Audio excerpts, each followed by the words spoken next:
नमस्कार साथियों, आज की यूडाइस प्लस की वीडियो में हम जानेंगे टीचर मॉड्यूल से संबंधित समस्त जानकारी एवं समाधान। कैसे नए टीचर को हमें ऐड करना है, नॉन टीचिंग स्टाफ को कैसे ऐड करना है, किसी को जो अन्य स्कूल से आए टीचर उनको इंपोर्ट कैसे करना है, और जो नई भर्ती में आए हैं उनको हमें अपने विद्यालय में किस तरह ऐड करना है, आज की वीडियो में देखते हैं। सबसे पहले हम ऑफिशियल साइट से अपने स्कूल के यूज़र नेम और पासवर्ड से लॉगिन करेंगे। जिसके बाद अभी हमारे पास click here to open teacher DCF to fill the data ये ऑप्शन अवेलेबल है। इस ऑप्शन को सिलेक्ट करने पर हमें ये स्क्रीन हमारे पास दिखेगी, जिसके अंदर हमारे पास टीचर और नॉन टीचिंग स्टाफ की जो लिस्टिंग है वो हमारे पास यहाँ दर्शाई जा रही है। जैसे इस विद्यालय में 14 अध्यापक की जानकारी है, लेकिन वो इनकम्प्लीट, अभी सभी जो है वो हमारे इनकम्प्लीट में है। तो इसमें हमें नॉन टीचिंग स्टाफ ये जानकारी हमारी इस बार पहली बार जो है वो इसमें भरी जा रही है। पहले हम अकेला नंबर इसमें भरते थे, अब हमें उनकी डिटेल्ड इंफॉर्मेशन जो है वो देनी होगी। उसके लिए add new non teaching button पे हम प्रेस करेंगे तो नॉन टीचिंग स्टाफ की एक परफॉर्मा हमारे पास उपलब्ध होगा, जिसमें उनकी जो जनरल इंफॉर्मेशन है वो इसमें हमें फिल करनी है। इसके बाद टीचिंग स्टाफ के कंसर्न इनकम्प्लीट वाले बटन में हम 0 पे हम उसको क्लिक करेंगे तो हमारे पास ये स्क्रीन दिख जाएगी, जिसके अंदर हमारे पास पूरी डिटेल अध्यापकों की, जितने अध्यापक हमारे पास इस वक्त विद्यालय में उपलब्ध है उन सब की जानकारी यहाँ है। और उनके 3 डिफरेंट मॉड्यूल्स या 3 डिफरेंट टाइप की हमें जानकारी उसमें अपडेट करनी होती है, जिसमें एक है जनरल प्रोफाइल, दूसरा अपॉइंटमेंट एंड टीचिंग प्रोफाइल से रिलेटेड है, और तीसरा ट्रेनिंग एंड अदर डिटेल जो है वो हमें इसमें भरनी है। तो जिस भी अध्यापक की जानकारी हम अपडेट करने जा रहे हैं उसके जनरल प्रोफाइल के ऊपर जैसे ही हमने क्लिक किया तो ये उनकी जो जनरल डिटेल है, जिसमें उनके नेम, फादर नेम एक्सेट्रा, वो सारी चीजें, नेम एंड अदर पर्टिकुलर्स रहते हैं। इनमें आप से एक रिक्वेस्ट है कि जो हमारी एजुकेशनल रिलेटेड इंफॉर्मेशन है उसको जरूर चेक करें। जैसे 3.2.10 के अंदर कि mathematics, science and English subjects वगैरह किस लेवल तक हमने स्टडी किए हैं।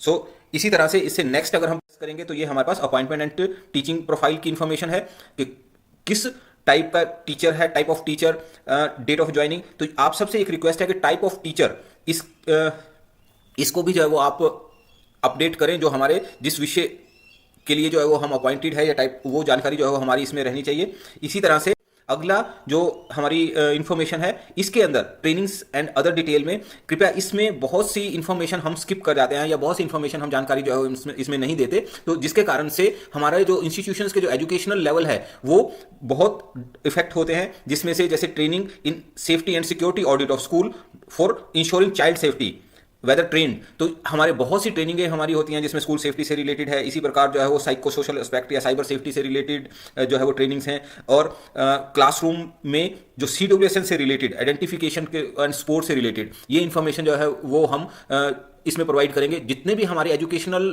ट्रेनिंग्स होती हैं, लाइक BEd है, DLEd है, JBTs हैं, इन सब में, क्योंकि एक ये पार्ट है हमारे एजुकेशनल ट्रेनिंग का कि हम CWSN बच्चों को जनरल वे से किस तरह से ट्रीट कर सकते हैं या उनको हम कैसे जो है वो रिकॉग्नाइज कर सकते हैं। तो उनके कारण हम ऑलमोस्ट सभी अध्यापक जो है वो in sport in the classroom जो है वो CWSN के लिए जो है वो ट्रेंड होते हैं। तो कृपया इन चीज़ों को जो है वो चेक करें। इसी तरह से एक नया प्रश्न इसमें ऐड हुआ है, वेदर टीचर इज CTET और STET क्वालिफाइड। अगर है तो उसको हम यस करेंगे और उसमें ईयर ऑफ क्वालिफिकेशन हम इसमें प्रोवाइड करेंगे। इसी तरह से वेदर कैपेबल और in handling digital devices etcetera. तो कृपया आप जो भी आपके कंसर्न जानकारी है वो इसमें आप जरूर भरें। और इसी तरह से ऊपर जो हमें प्रोवाइड किया गया, working days spent on the non teaching assignment.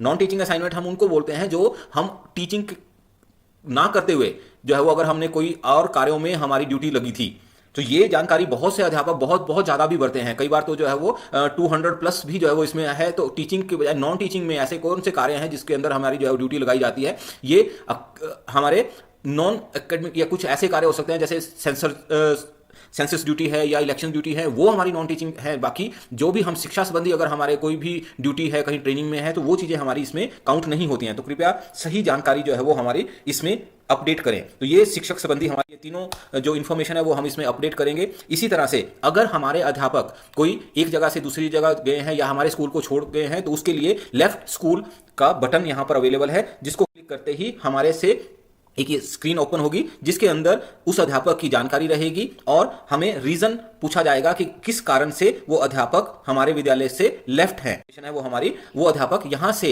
Drop box में शिफ्ट हो जाएगा ड्रॉप बॉक्स एक से, जहां से हम दूसरे विद्यालय भी जो है वो उस टीचर को जो है वो अपने पास इंपोर्ट कर सकेंगे। उसके लिए अगली स्क्रीन पे अगर हम देखें तो यहां पर ऊपर इंपोर्ट टीचर है। जैसे कोई अध्यापक हमारे स्कूल में किसी अन्य स्कूल से हमारे पास स्थानांतरित होकर आया है तो उसके केस में हम उसको इंपोर्ट टीचर करेंगे। इंपोर्ट टीचर के केस में हमें उस अध्यापक का नेशनल टीचर कोड की रिक्वायरमेंट रहेगी और डेट ऑफ बर्थ की।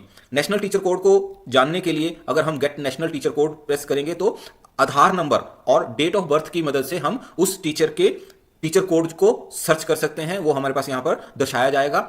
अगर हमारे पास ये जानकारी नहीं है, आधार नंबर की जानकारी नहीं है, तो उसके केस में हमें जो उनके प्रीवियस जो स्कूल है, पिछले स्कूल जिस स्कूल में वो कार्यरत थे, हम या तो वहां से वो जानकारी जो है वो उनसे पूछ सकते हैं। इसके बाद जैसे ही हम टीचर कोड और डेट ऑफ बर्थ डालेंगे उस अध्यापक की जानकारी यहां पर दर्शाई जाएगी। जैसे मैंने अभी एग्जाम्पली तौर पर जिस अध्यापक की जानकारी डाली थी वो अभी कहीं कार्यरत है तो वो हमारे पास एक्टिव नहीं है इंपोर्ट करने के लिए। अगर कोई भी अध्यापक हमारा ड्रॉप बॉक्स में होगा तो यहां पर वो जानकारी उपलब्ध दर्शाने के बाद हमारे पास बटन अवेलेबल हो जाएगा टू इंपोर्ट। तो हम उस अध्यापक को अपने स्कूल में जो है वो उस एक क्लिक से वो अध्यापक की सारी जानकारी जो है वो हमारे पास हमारे स्कूल में ऐड हो जाएगी। इसी प्रकार हमारे पास कुछ अध्यापक नए अपॉइंटेड हो सकते हैं जो कभी भी किसी भी स्कूल में नहीं थे। आप सबसे रिक्वेस्ट है पहले आप जरूर ड्रॉप बॉक्स में या इंपोर्ट मॉड्यूल में चेक करेंगे। ऐड न्यू टीचर की इंफॉर्मेशन हम तभी एंटर करेंगे जब हमें कंफर्म है कि वो अध्यापक हमारे यूडाइस में के डेटाबेस में कहीं पर भी कभी भी एग्जिस्ट नहीं करता है, क्योंकि जब आप ये सारी जानकारी भरेंगे उसके बाद उसकी वेरिफिकेशन होती है और अगर कहीं डुप्लीकेसी है तो उनको जो है वो नेशनल टीचर कोड उपलब्ध नहीं करवाया जाता। तो आप सबकी वो एफर्ट जो है वो वेस्ट जाएगी। उससे बेटर है कि आप न्यू टीचर को ऐड करने के लिए अभी जो है वो जब तक हमारे बाकी स्कूलों से भी जो है वो डाटा अपडेट नहीं होता तो कुछ वेट करें, तभी कंफर्मेशन हो पाएगी कि कोई अध्यापक हमारे पास ड्रॉप बॉक्स में अवेलेबल है या नहीं। सो ऐड न्यू टीचर को सबसे लास्ट में आपने जो है वो ऑपरेट करना है। सो इसके बाद जब ऐड न्यू टीचर की अगर हम एंट्री करेंगे तो जिस प्रकार हमारे पास जो अध्यापक के जनरल प्रोफाइल और अदर इंफॉर्मेशन है वैसे ही उस अध्यापक की पूरी जानकारी जो है वो हमें प्रोवाइड करनी होगी। इसके बाद जैसे मैंने कहा कि अब ये एक रेगुलर फीचर है, एक रियल टाइम डेटाबेस है। तो जब भी हमारे स्कूल में कोई भी अध्यापक ट्रांसफर होता है या नया आता है तो उसी वक्त हमें इसको अपडेट करना होगा। इस जानकारी को अपडेट करने के बाद हमें अपने स्कूल के डाटा को कंप्लीट भी मार्क करना है। जैसे ही हम किसी अध्यापक की जानकारी में कोई अल्टरेशन करते हैं हमारे स्कूल का डाटाबेस जो है वो इनकम्प्लीट फॉर्म में चला जाता है, जिसको राज्य स्तर पर या नेशनल स्तर पर जो भी हमारा रिपोर्ट्स हैं उसमें उन अध्यापकों की या उस स्कूल की जानकारी को इंक्लूड नहीं किया जाता जब तक अध्यापक जो स्कूल है वो उसको मार्क एज कंप्लीट नहीं मार्क करता। तो ये बहुत इंपॉर्टेंट है कि जब भी आप किसी भी अध्यापक की जानकारी को अपडेट करें उसके बाद आप click here to mark complete, यहां से आप अपने स्कूल के अध्यापकों की जानकारी को मार्क करेंगे कंप्लीशन के लिए। तभी हमारे बाकी डेटाबेसेस में हमारे स्कूल की अध्यापक संबंधित जानकारी जो है वो अवेलेबल हो पाएगी।